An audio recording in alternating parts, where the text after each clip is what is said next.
Hello everyone. Assalamu alaikum everyone.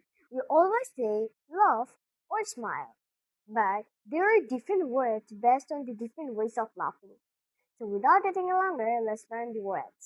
Laughing in a silly or nervous way, we could use giggle instead of laugh.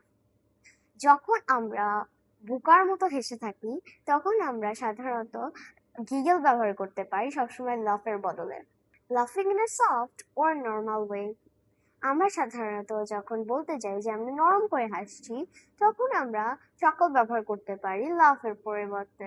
লাফিং secretly in a rude or silly way, even though in a mocking way, যখন আমরা ঠাট্টা করে হেসে থাকি তখন আমরা লাফ ব্যবহার করতে পারবো না, তখন আমরা স্নিকার ওয়ার্ডটি ব্যবহার করতে পারবো। স্নিকার ওয়ার্ডটি তখন সে জায়গায় এলিগেন্ট শোনাবে।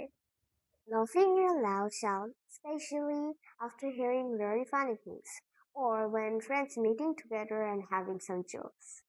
যখন আমরা জোরে হেসে থাকি সাধারণত খুবই হাসির জিনিস শুনে, সেটাকে আমরা লাফ বললে এটা ভুল হবে, সেখানে আমরা বলতে পারি guffaw.